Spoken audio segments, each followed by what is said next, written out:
आज होती वटपौर्णिमा आणि मला सुद्धा जायचं होतं वडाला पूजायला. वड पूजायला जायची गडबड आणि त्याच्यामध्ये येऊन बसलो होतं पाणी. होती ना मग पटापटा काम करायला. मग काम तर करतच होते. हरच्या भावा सुद्धा लागले होते मग मदत थोडीफार मला करायला. कारण जायला उशीर व्हायला नको. कारण मुहूर्त होता सकाळी पहाटे घेतली आणि पहिल्यांदा देवपूजा करून घेतली. देवपूजा करून झाल्याच्या नंतर लागले स्वयंपाकाला. स्वयंपाक काय मी इथं पुरणपोळीचा करणार नव्हते कारण मला आधीच सकाळी उशीर झाला होता. आणि मग मुहूर्त होता सकाळी पहाटे 5 वाजल्यापासून ते 12:20 पर्यंत. त्यात मी बसले होते रात्री मी मेहंदी काढायला. मेहंदी तर आपल्याला काही जास्त काही जमत नाही. थोडीफारशी काढत होते पण त्याला मी वाजवले एक. त्यामुळे मी सकाळी उठले उशिरा आणि उशिरा उठल्यामुळे झाली माझी सगळी लेट कामं.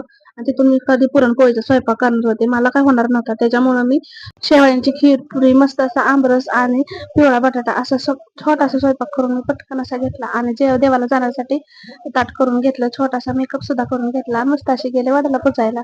तिथून आल्यावर मस्त अशा गप्पा मारत बसलो होतो. मग त्यांना मी काय बोलले, तुमचा हात द्या मेहंदी काढायला.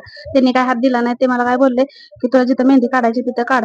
मग ते झोपून गेले तसं म्हणून मग मी सगळ्या अंगावर मेहंदी काढून टाकली. मग काय असा आजचा काही दिवस होता. चला भेटू आपण पुढच्या ब्लॉग मध्ये. बाय.